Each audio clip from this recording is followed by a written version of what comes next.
the Leader of the ND Opposition. Thank you very much, Mr. Speaker. Mr. Speaker, the public sector unions have been saying it, the pension boards have been saying it, and now the Minister of International and Intergovernmental Relations has said it. Alberta's public sector pensions are sustainable, as is, with no changes. They're good. Really. Why has the Minister of Finance told Albertans just the opposite? Honourable Minister of Finance. Well, Mr. Speaker, it isn't just the Minister of Finance that has suggested that we have to address this problem now.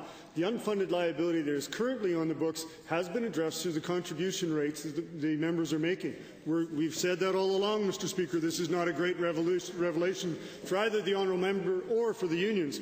The member for Edmonton Beverly Clareview asked the Auditor General in public accounts the other day whether or not this was a premature decision. The Auditor General said no. To consider these plans at this time is imperative because the contribution rates have reached, in the view of many people, an unaffordable level. Mr. Speaker, it is our duty to do this to save the pension. Thank you. For supplemental.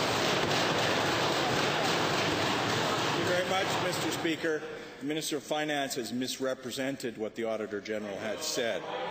It is clear that these plans are sustainable, which leaves many Albertans wondering, why is this Minister of Finance determined to weaken them?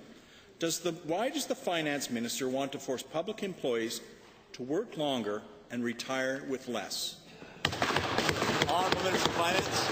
Mr. Speaker, the pension promise that we have for our employees in a defined benefit plan, which 85% of Albertans do not enjoy, is that when they retire, they will receive a percentage, 5 years usually, the 5 best years in their employment for the rest of their life, Mr. Speaker, regardless of how much they've put into that pension plan. Mr. Speaker, in July 2012, we went to all of the boards and we said we need to make sure that that pension promise is sustainable into the future for those members. Mr. Speaker, that's exactly what we've done. These things have gone forward. These things have been in consultation for the last almost 2 years. We will actually do what. Thank you. Final supplemental. Thank you very much, Mr. Speaker. The only people that this minister's consulted with on this are the pension boards, and they've told them that the plans are fine. Every time this government refuses to negotiate and imposes its will through legislation, it provides more evidence that it is arrogant and out of touch. Here we go again, Mr. Speaker. To the Finance Minister, why do you insist on dictating instead of negotiating? Honourable Minister of Finance. Well, Mr. Speaker, I'm actually quite pleased that the honourable member has brought the concept of negotiation into the House, because that's exactly what we will be doing, about joint sponsorship of the plans, about the contribution rate caps that are going to help sustain these plans.